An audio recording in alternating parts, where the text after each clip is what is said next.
परमेश्वर आप सारिਆਂ ਨੂੰ बरकत देवे और वड्डी किरपा करे। अज के इस अच्छे समय के लिए असी सर्वशक्तिमान परमेश्वर का धन्यवाद करते हाँ जो ने अपनी वड्डी किरपा नूं साडे सारिਆਂ दे उत्ते बहाल कीता आ, सानू जिउंदियां दी धरती दे उत्ते रखिया कि असी उहदियां भलाइयां ते उहदियां नेकियां लई उहदा धन्नवाद उहदा शुकराना करिए जो समय समय ते वो अपनियां रहमतां अपने लोगों के उत्ते बहाल करदा आ। खुदा दा असीं धन्नवाद करते हाँ अज दे इस अच्छे समय दे लई जो सिरजनहारे ने अपनी वड्डी किरपा नूं साडे सारिਆਂ दे उत्ते बहाल कीता है। धरती ते शांति ट्रस्ट वालों जो पूरे पंजाब दे विच भारत देश दे विच ते पूरे विश्व दे विच जिथे जिथे भी कलीसियावां उन्हां सारिਆਂ नूं इस ट्रस्ट दीयां 33ਵੀਂ बरेगंढ ते शुभ मौके ते बहुत बहुत मुबारकां। परमेश्वर आप सारिਆਂ नूं बरकत देवे और वड्डी किरपा करे। जो सिरजनहारे ने अपनी वड्डी दया नूं बहाल कीता, जिउंदियां दी धरती दे उत्ते रखिया। यहोवा परमेश्वर ने इन्हां 33 सालां दे विच अपनी वड्डी किरपा नूं अपने वड्डे फजल नूं बनाए रखिया। इसलिए असी सर्वशक्तिमान परमेश्वर का धन्नवाद करते हाँ जो वो अपने अनुग्रह नूं अपने लोगों के उत्ते बहाल करदा आ ते उन्हें संभाल के रखिया। परमेश्वर का पवित्र वचन सिखाउंदा आ, जिवें असी 136 जबूर की पहली आयत दे विच पढ़ते हाँ कि सर्वशक्तिमान परमेश्वर का धन्नवाद करो क्यों जो भला आ ते ओदी दया सदा दी है।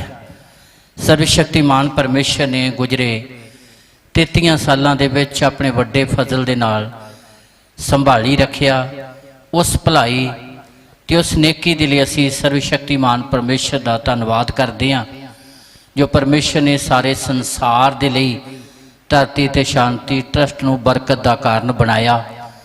और इसलिए जदों तो परमेश्वर ने ये सेवकाई दिती है उदों तो ही साडा परमेश्वर ने जो आत्मा दे विच ये गल नूं पाया उद्देश्य है कि आओ पंजाब भारत ते पूरे विश्व की शांति ते खुशहाली लई मिल के इबादत ते प्रार्थना करिए।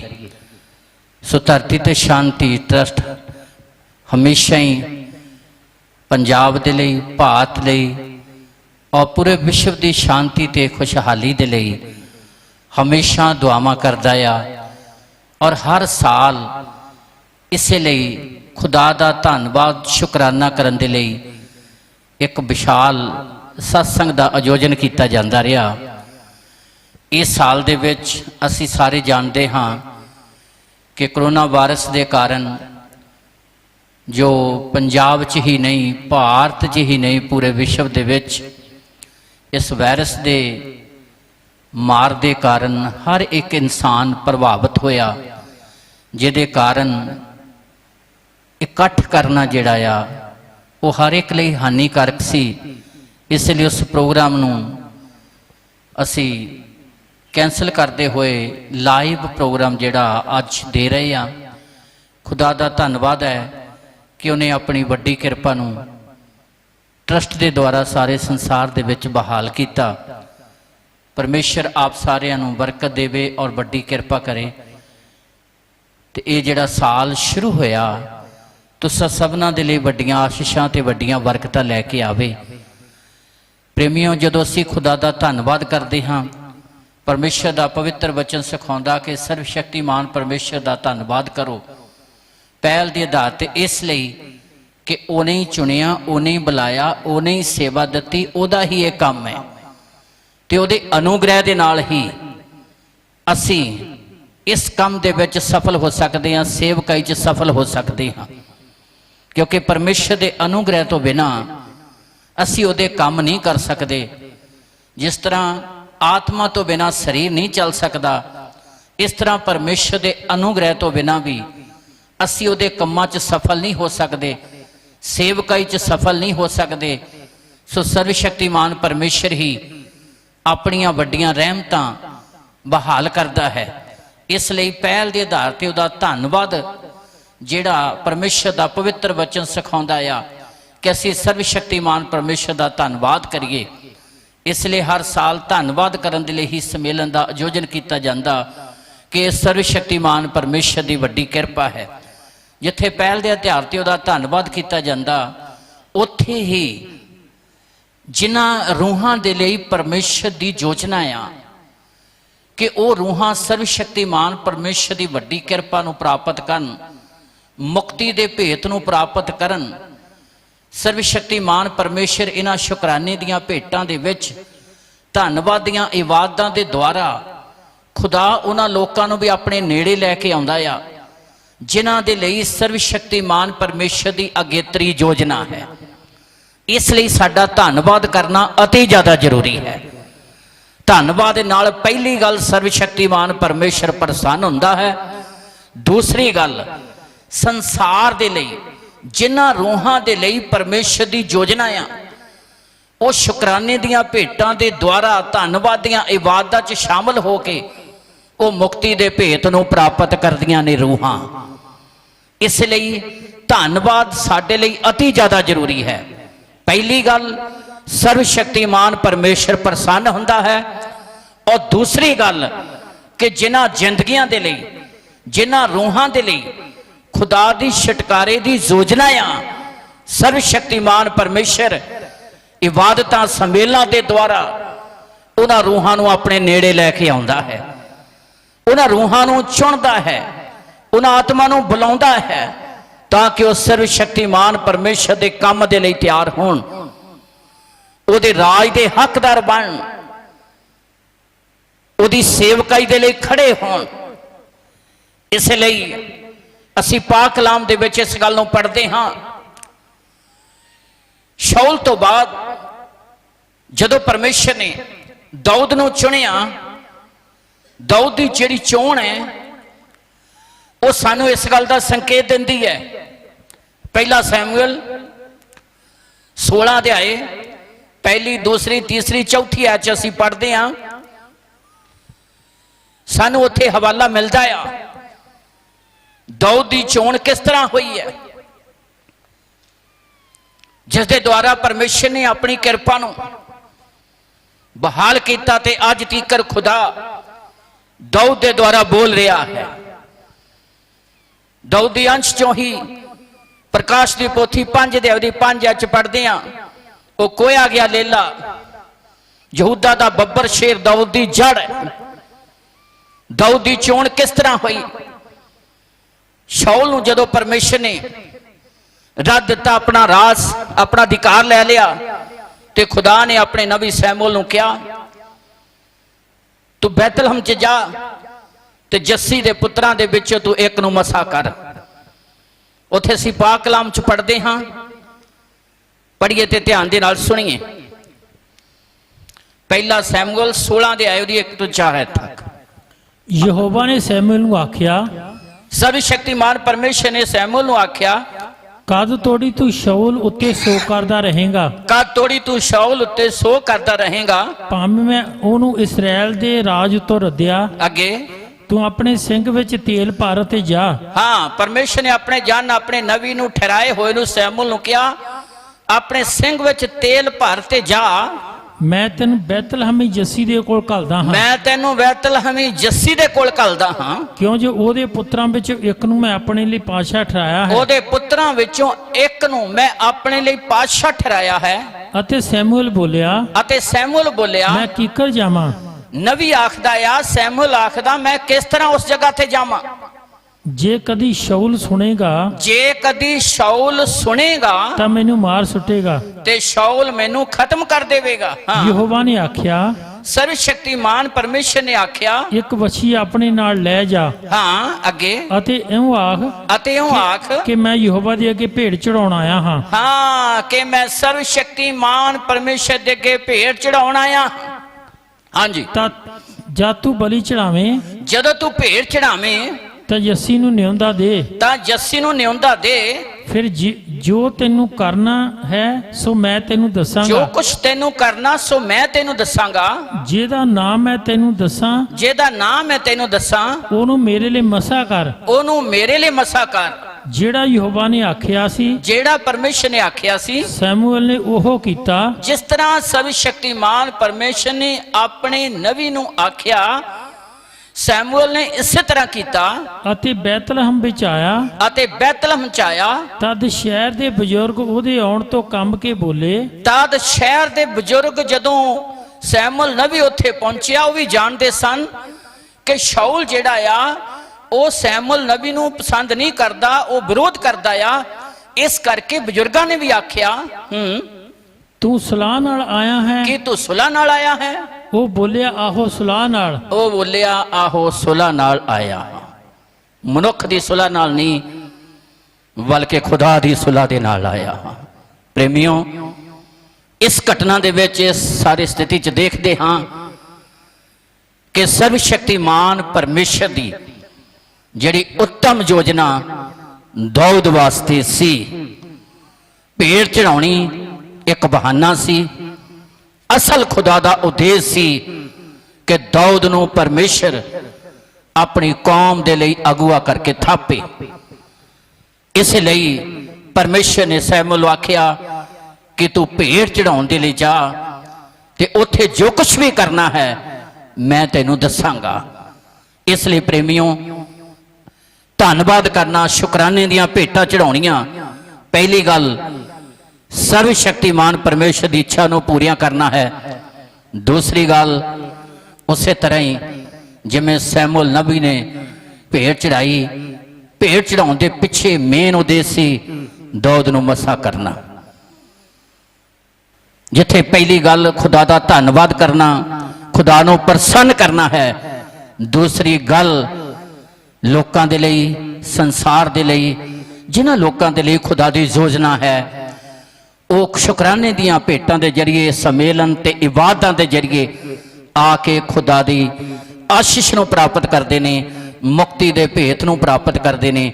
ਇਸ ਲਈ ਪਰਮੇਸ਼ਰ ਦਾ ਪਵਿੱਤਰ ਵਚਨ ਸਿਖਾਉਂਦਾ ਆ ਕਿ ਅਸੀਂ ਹਮੇਸ਼ਾ ਪਹਿਲ ਦੇ ਆਧਾਰ ਤੇ ਉਹਦਾ ਧੰਨਵਾਦ ਕਰੀਏ, ਉਹਦਾ ਸ਼ੁਕਰਾਨਾ ਕਰੀਏ। ਪਹਿਲੀ ਗੱਲ, ਸਿਰਜਣਹਾਰਾ ਪ੍ਰਸੰਨ ਹੁੰਦਾ ਹੈ। ਦੂਸਰੀ ਗੱਲ, ਜਿਨ੍ਹਾਂ ਰੂਹਾਂ, ਜਿਨ੍ਹਾਂ ਜ਼ਿੰਦਗੀਆਂ ਦੇ ਲਈ ਖੁਦਾ ਦੀ ਯੋਜਨਾ ਠਹਿਰਾਈ ਹੈ, ਉਹਨਾਂ ਜ਼ਿੰਦਗੀਆਂ ਨੂੰ ਮੁਕਤੀ ਮਿਲਦੀ ਹੈ, ਜੀਵਨ ਦਾ ਭੇਤ ਮਿਲਦਾ ਹੈ। ਜਿਨ੍ਹਾਂ ਦੇ ਲਈ ਪਰਮੇਸ਼ਰ ਦੀ ਬੁਲਾਹਟ ਹੈ, ਸੇਵਕਾਈ ਦੇ ਬੁਲਾਹਟ ਹੈ, ਖੁਦਾ ਉਹਨਾਂ ਨੂੰ ਚੁਣਦਾ, ਬੁਲਾਉਂਦਾ ਆ ਤੇ ਸੰਸਾਰ ਦੇ ਲਈ ਬਰਕਤ ਦਾ ਕਾਰਨ ਬਣਾਉਂਦਾ ਹੈ। ਇਸ ਲਈ ਮੇਰੇ ਭਾਈ ਭੈਣੋ, ਧਰਤੀ ਤੇ ਸ਼ਾਂਤੀ ਟਰਸਟ ਹਰ ਸਾਲ ਖੁਦਾ ਦਾ ਸ਼ੁਕਰਾਨਾ ਕਰਨ ਦੇ ਲਈ ਸੰਮੇਲਨਾਂ ਦਾ ਆਯੋਜਨ ਕਰਦਾ, ਤਾਂ ਕਿ ਪਰਮੇਸ਼ਰ ਵੀ ਪ੍ਰਸੰਨ ਹੋਵੇ, ਜਿਹਨੇ ਚੁਣਿਆ, ਜਿਹਨੇ ਬੁਲਾਇਆ, ਜਿਹਨੇ ਸੇਵਾ ਦਿੱਤੀ ਹੈ। ਔਰ ਉਸ ਤੋਂ ਵੀ ਵੱਡੀ ਗੱਲ, ਜਿਨ੍ਹਾਂ ਲੋਕਾਂ ਦੇ ਲਈ ਖੁਦਾ ਦੀ ਯੋਜਨਾ ਹੈ, ਮੁਕਤੀ ਦੀ ਯੋਜਨਾ, ਸੇਵਕਾਈ ਦੀ ਯੋਜਨਾ, ਉਹ ਲੋਕ ਪਰਮੇਸ਼ਰ ਦੇ ਨੇੜੇ ਆਉਣ, ਉਹ ਚੁਣੇ ਜਾਣ ਤੇ ਖੁਦਾ ਆਪਣਾ ਜਲਾਲ ਉਹਨਾਂ ਦੇ ਉੱਤੇ ਪ੍ਰਗਟ ਕਰੇ। ਇਸ ਲਈ ਸਾਨੂੰ ਹਮੇਸ਼ਾ, ਚਾਹੇ ਅਸੀਂ ਪੰਜਾਬ 'ਚ ਹਾਂ, ਚਾਹੇ ਅਸੀਂ ਭਾਰਤ ਦੇਸ਼ ਦੇ ਵਿੱਚ ਹਾਂ, ਤੇ ਚਾਹੇ ਅਸੀਂ ਸੰਸਾਰ ਦੇ ਕਿਸੇ ਵੀ ਕੋਨੇ ਉੱਤੇ ਹਾਂ, ਸਾਨੂੰ ਹਮੇਸ਼ਾ ਖੁਦਾ ਦਾ ਧੰਨਵਾਦ ਕਰਦੇ ਰਹਿਣਾ ਚਾਹੀਦਾ। ਸੰਮੇਲਨਾਂ ਦਾ ਆਯੋਜਨ ਕਰਕੇ ਖੁਦਾ ਦੀ ਮਹਿਮਾ ਕਰਦੇ ਰਹਿਣਾ ਚਾਹੀਦਾ, ਤਾਂ ਕਿ ਜਿਹੜੀ ਪਰਮੇਸ਼ਰ ਦੀ ਮਾਨਵ ਜਾਤੀ ਦੇ ਲਈ ਯੋਜਨਾ ਆ ਉਹ ਪੂਰੀ ਹੋ ਸਕੇ। ਜਿਨ੍ਹਾਂ ਨੂੰ ਉਹਨੇ ਮੁਕਤੀ ਦੇਣੀ ਹੈ, ਜਿਨ੍ਹਾਂ ਨੂੰ ਉਹਨੇ ਆਪਣੇ ਕੰਮ ਲਈ ਬੁਲਾਉਣਾ ਹੈ, ਖੁਦਾ ਉਹ ਯੋਜਨਾ ਨੂੰ ਆਪਣੇ ਲੋਕਾਂ ਦੀ ਜੀਵਨਾਂ 'ਚ ਪੂਰਾ ਕਰੇ। ਇਸ ਲਈ ਸਾਨੂੰ ਪਹਿਲ ਦੇ ਆਧਾਰ ਤੇ ਖੁਦਾ ਦਾ ਧੰਨਵਾਦ ਤੇ ਖੁਦਾ ਦਾ ਸ਼ੁਕਰਾਨਾ ਕਰਦੇ ਰਹਿਣਾ ਚਾਹੀਦਾ ਹੈ, ਕਿਉਂਕਿ ਉਹੀ ਸਾਨੂੰ ਵਧਾ ਸਕਦਾ ਹੈ ਤੇ ਉਹਦੇ ਅਨੁਗ੍ਰਹਿ ਦੇ ਨਾਲ ਹੀ ਅਸੀਂ ਜੀਵਨ 'ਚ ਸਫਲ ਹੋ ਸਕਦੇ ਹਾਂ। ਇਸ ਲਈ ਇਸੇ ਮੌਕੇ ਦੇ ਉੱਤੇ ਜਦੋਂ ਇਹ ਸੰਮੇਲਨ ਨਹੀਂ ਹੋ ਸਕਦਾ ਸੀ, ਤੇ ਚਾਹਿਆ ਕਿ ਅਸੀਂ ਜਿਹੜੇ ਜ਼ਰੂਰਤਮੰਦ ਹੈ ਉਹਨਾਂ ਦੀ ਵੀ ਅਸੀਂ ਜ਼ਰੂਰਤ ਰਾਸ਼ਨ ਦੇ ਜਰੀਏ ਪੂਰੀ ਕਰ ਸਕੀਏ, ਕਿਉਂਕਿ ਖੁਦਾ ਦਾ ਕਲਾਮ ਸਾਨੂੰ ਸਿਖਾਉਂਦਾ ਆ।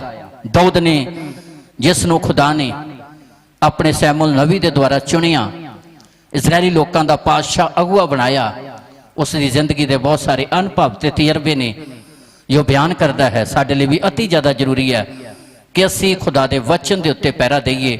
ਜਿਵੇਂ ਪਾਕ ਕਲਾਮ 'ਚ ਅਸੀਂ ਪੜ੍ਹਦੇ ਹਾਂ 41 ਜ਼ਬੂਰ ਉਹਦੀ ਪਹਿਲੀ ਆਇਤ ਪੜ੍ਹੀਏ ਤੇ ਧਿਆਨ ਦੇ ਨਾਲ ਸੁਣੀਏ।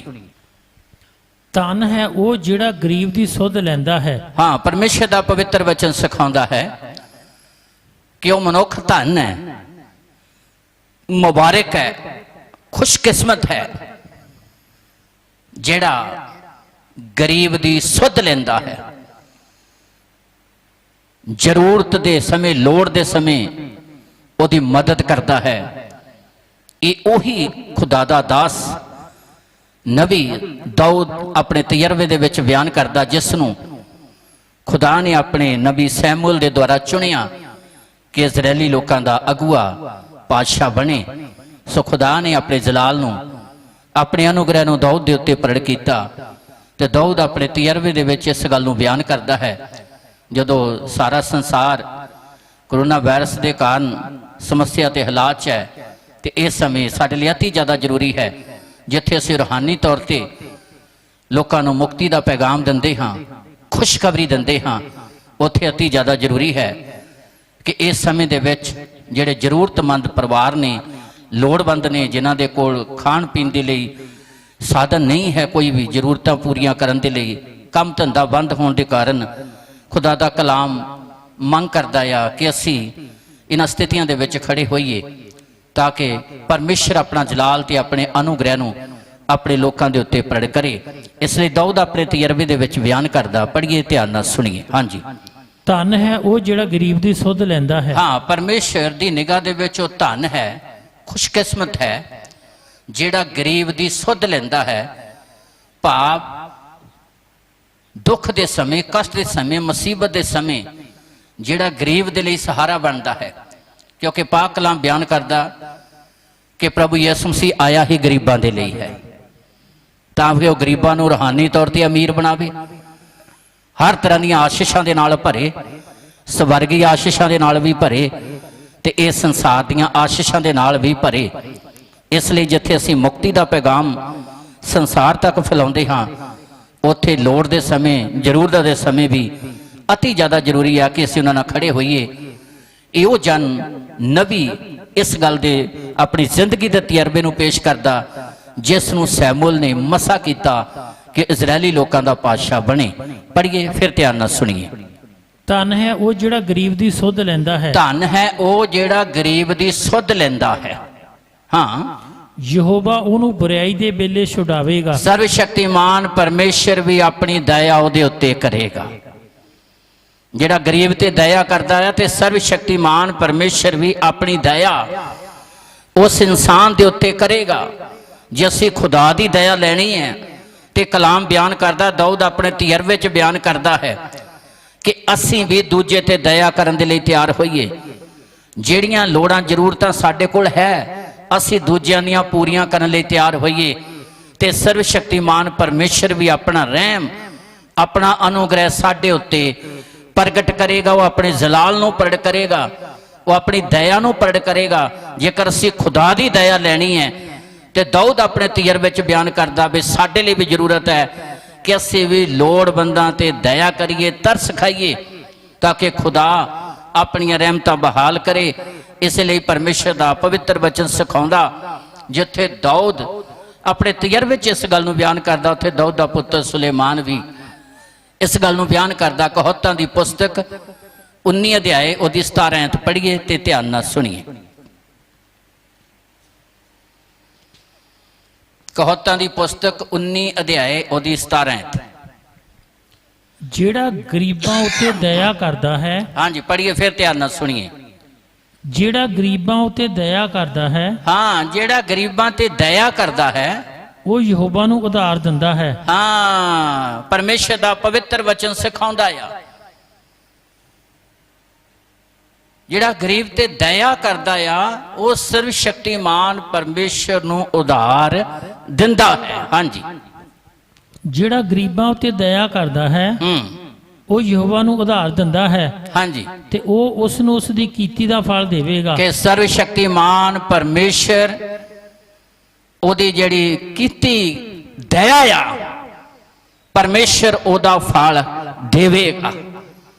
ਅੱਜ ਹਰ ਇਨਸਾਨ ਚਾਹੁੰਦਾ ਕਿ ਖੁਦਾ ਮੇਰੇ ਤੇ ਦਇਆ ਕਰੇ, ਦਇਆ ਨੂੰ ਪ੍ਰਾਪਤ ਕਰਨ ਲਈ, ਕਿਰਪਾ ਨੂੰ ਪ੍ਰਾਪਤ ਕਰਨ ਲਈ, ਰਹਿਮ ਨੂੰ ਪ੍ਰਾਪਤ ਕਰਨ ਦੇ ਲਈ ਖੁਦਾ ਦਾ ਕਲਾਮ ਬਿਆਨ ਕਰਦਾ ਆ।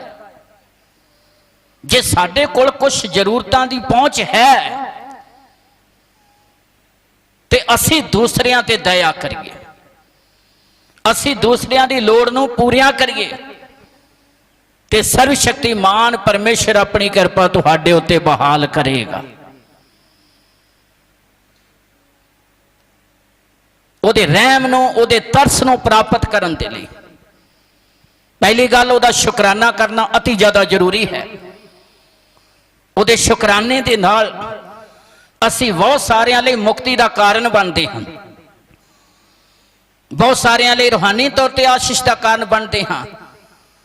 ਨਾਲ ਨਾਲ ਜੇਕਰ ਸਾਡੇ ਕੋਲ ਲੋੜਾਂ ਜ਼ਰੂਰਤਾਂ ਹੈ, ਵਾਧੂ ਹੈ, ਪਹੁੰਚ ਹੈ, ਤੇ ਖੁਦਾ ਦਾ ਕਲਾਮ ਬਿਆਨ ਕਰਦਾ ਵੀ ਅਸੀਂ ਦੂਸਰਿਆਂ ਦੀ ਹੈਲਪ ਕਰੀਏ, ਦੂਸਰਿਆਂ ਦੀ ਮਦਦ ਕਰੀਏ, ਤੇ ਸਰਵ ਸ਼ਕਤੀਮਾਨ ਪਰਮੇਸ਼ਰ ਆਪਣੇ ਅਨੁਗ੍ਰਹਿ ਨੂੰ ਤੁਹਾਡੇ ਉੱਤੇ ਬਹਾਲ ਕਰੇਗਾ।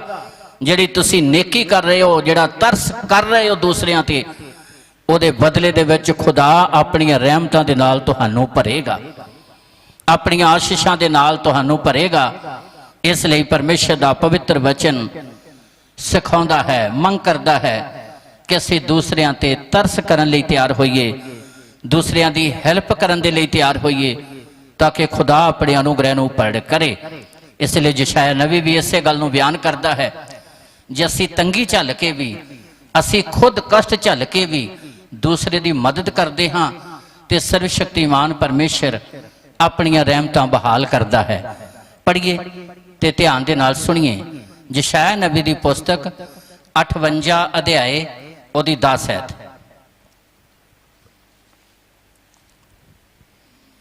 ਜੇ ਤੂੰ ਭੁੱਖੇ ਲਈ ਆਪਣੀ ਜਾਨ ਡੋਲੇ। ਹਾਂ, ਪਰਮੇਸ਼ਰ ਦਾ ਜਾਨ ਯਸ਼ਾਇਆ ਨਬੀ ਵੀ ਇਸ ਗੱਲ ਨੂੰ ਬਿਆਨ ਕਰਦਾ ਹੈ, ਜਿਹੜਾ ਆਪਣੇ ਆਪ ਨੂੰ ਤੰਗੀ ਦੇ ਕੇ, ਕਸ਼ਟ ਦੇ ਕੇ ਵੀ, ਆਪਣੇ ਆਪ ਨੂੰ ਭੁੱਖਿਆ ਰੱਖ ਕੇ ਵੀ ਦੂਸਰੇ ਦੇ ਪੇਟ ਨੂੰ ਭਰਦਾ ਹੈ, ਦੂਸਰੇ ਦੀ ਜ਼ਰੂਰਤ ਨੂੰ ਪੂਰੀਆਂ ਕਰਦਾ ਹੈ, ਦੂਸਰੇ ਦੀ ਹੈਲਪ ਕਰਦਾ, ਦੂਸਰੇ ਦੀ ਮਦਦ ਕਰਦਾ ਹੈ।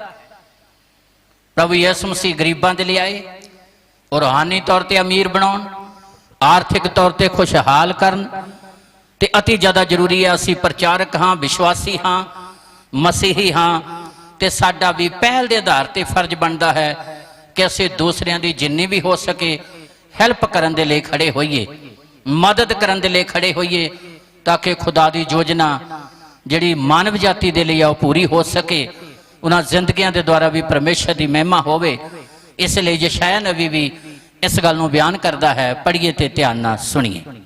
ਜੇ ਤੂੰ ਭੁੱਖੇ ਲਈ ਆਪਣੀ ਜਾਨ ਡੋਲੇ। ਜੇ ਤੂੰ ਭੁੱਖੇ ਲਈ ਆਪਣੀ ਜਾਨ ਡੋਲੇ ਅਤੇ ਮਸਕੀਨ ਦੀ ਜਾਨ ਨੂੰ ਰਜਾਵੇਂ, ਤੇ ਗਰੀਬ ਦੀ ਜਾਨ ਨੂੰ ਰਜਾਵੇਂ, ਹਾਂ, ਤਾਂ ਤੇਰਾ ਚਾਨਣ ਹਨੇਰੇ ਵਿੱਚ ਚੜੇਗਾ। ਤੇ ਸਰਵ ਸ਼ਕਤੀਮਾਨ ਪਰਮੇਸ਼ਰ ਦੀ ਬਹੁਤ ਵੱਡੀ ਪ੍ਰਤਿਗਿਆ ਆਸ਼ੀਸ਼ ਉਸ ਜੀਵਨ ਦੇ ਵਿੱਚ ਆਵੇਗੀ। ਅੱਜ ਅਤੀ ਜ਼ਿਆਦਾ ਜ਼ਰੂਰੀ ਹੈ ਕਿ ਅਸੀਂ ਦੂਸਰਿਆਂ ਤੇ ਤਰਸ ਕਰਨ ਵਾਲੇ, ਦਇਆ ਕਰਨ ਵਾਲੇ ਬਣੀਏ।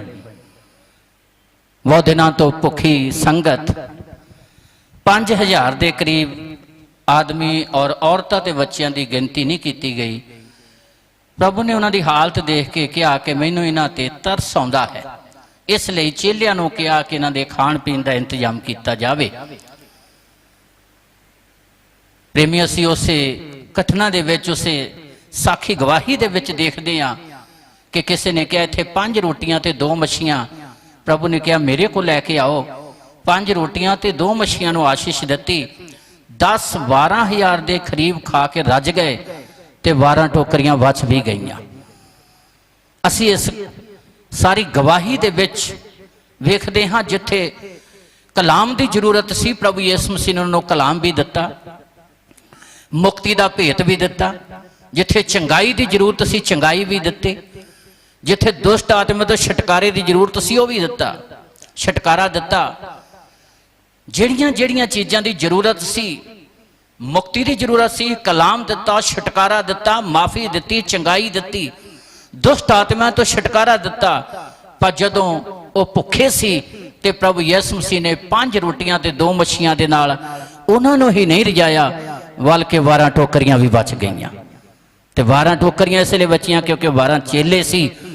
ਸੋ ਪ੍ਰਭੂ ਨੇ ਕਲਾਮ ਦੇ ਅਨੁਸਾਰ ਕਿ ਉਹਨਾਂ ਨੂੰ ਮੰਗਣਾ ਨਹੀਂ ਪਿਆ, ਬਲਕਿ ਪ੍ਰਭੂ ਯਿਸੂ ਮਸੀਹ ਨੇ ਆਪਣੇ ਚੇਲਿਆਂ ਨੂੰ ਵੰਡਣ ਵਾਲੇ ਬਣਾਇਆ। ਅੱਜ ਅਸੀਂ ਚਾਹੁੰਦੇ ਹਾਂ ਖੁਦਾ ਸਾਡੇ ਤੇ ਦਇਆ ਕਰੇ। ਅੱਜ ਅਸੀਂ ਚਾਹੁੰਦੇ ਹਾਂ ਪਰਮੇਸ਼ਰ ਆਪਣੇ ਅਨੁਗ੍ਰਹਿ ਨੂੰ ਸਾਡੇ ਉੱਤੇ ਪ੍ਰਗਟ ਕਰੇ।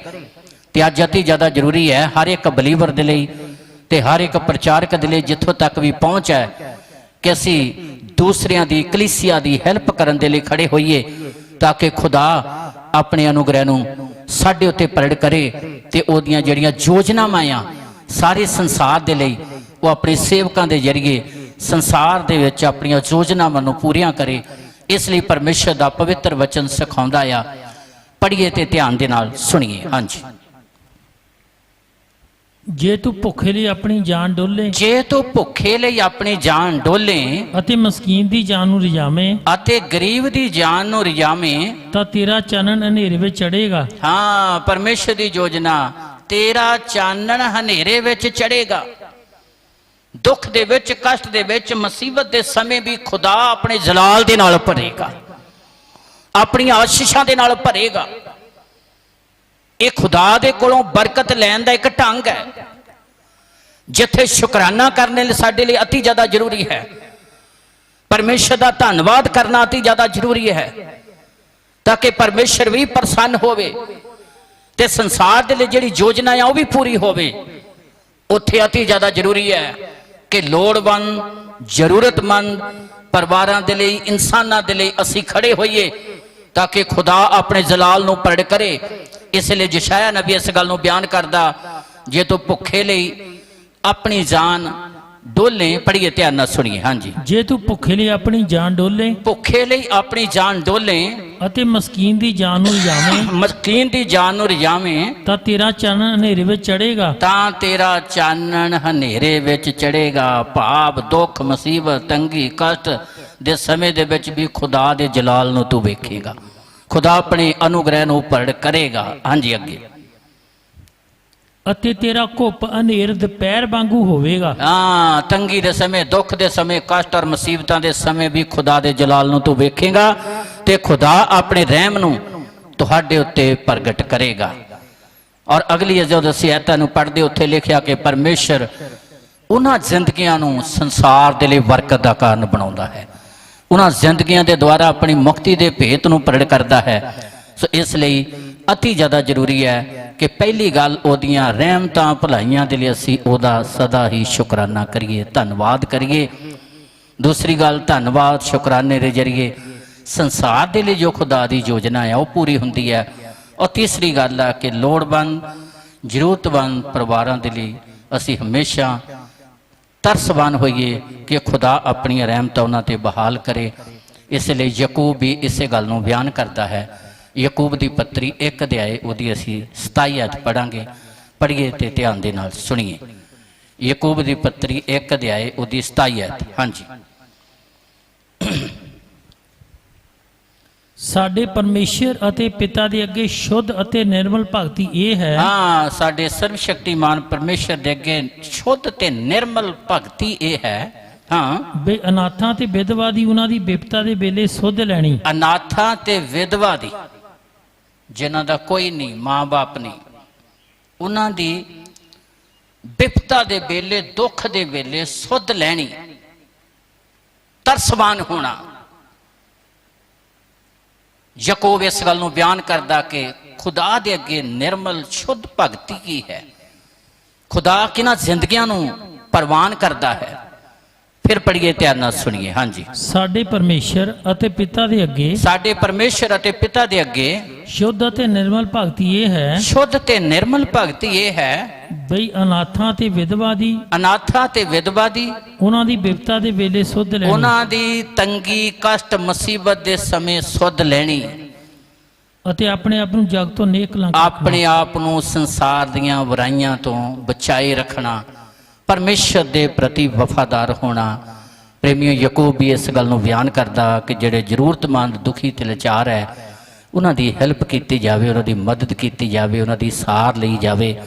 ਇਸ ਲਈ ਧਰਤੀ ਤੇ ਸ਼ਾਂਤੀ ਟਰਸਟ ਨੇ ਉਸੇ ਸਮੇਂ ਤੋਂ ਜਦੋਂ 22 ਮਾਰਚ ਨੂੰ ਸੰਡੇ ਦੇ ਦਿਨ ਲਾਕਡਾਊਨ ਹੋਇਆ, ਉਸ ਤੋਂ 2-3 ਦਿਨਾਂ ਬਾਅਦ ਹੀ ਕਰਫਿਊ ਲੱਗ ਗਿਆ, ਤੇ ਪਰਮੇਸ਼ਰ ਦੀ ਆਤਮਾ ਨੇ ਉਸੇ ਸਮੇਂ ਹੀ ਮਨ ਦੇ ਵਿੱਚ ਇਹ ਗੱਲ ਨੂੰ ਪਾਇਆ ਕਿ 20 ਮਈ ਦਾ ਜਿਹੜਾ ਸੰਮੇਲਨ ਹੈ ਰੱਖਿਆ ਗਿਆ ਆ, ਜਿਹੜਾ ਹਰ ਸਾਲ ਅਸੀਂ ਸਾਲਾਨਾ ਖੁਦਾ ਦਾ ਧੰਨਵਾਦ ਕਰਦੇ ਹਾਂ। ਪਰਮੇਸ਼ਰ ਦੀ ਆਤਮਾ ਨੇ ਪਾਇਆ ਕਿ ਜਿਸ ਤਰ੍ਹਾਂ ਦਾ ਮਾਹੌਲ ਹੈ ਉਹਦੇ ਮੁਤਾਬਕ ਇਹ ਸੰਮੇਲਨ ਤਾਂ ਨਹੀਂ ਹੋ ਸਕਦਾ, ਇਕੱਠ ਨਹੀਂ ਹੋ ਸਕਦਾ ਜਿੱਥੇ ਹਜ਼ਾਰਾਂ ਸੰਗਤਾਂ ਨੂੰ ਬੁਲਾਇਆ ਜਾਂਦਾ ਪੂਰੇ ਪੰਜਾਬ ਤੋਂ।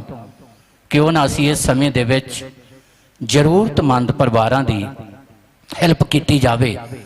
ਸੋ ਧਰਤੀ ਤੇ ਸ਼ਾਂਤੀ ਟਰਸਟ ਨੇ ਉਸੇ ਦਿਨ ਤੋਂ ਜ਼ਰੂਰਤਮੰਦ ਪਰਿਵਾਰਾਂ ਦੀ ਹੈਲਪ ਕਰਨ ਦੇ ਲਈ ਜਿਹੜਾ ਵੀੜਾ ਉਠਾਇਆ, ਲਗਾਤਾਰ ਖੁਦਾ ਨੇ ਆਪਣੇ ਫਜ਼ਲ ਨੂੰ ਬਣਾਏ ਰੱਖਿਆ।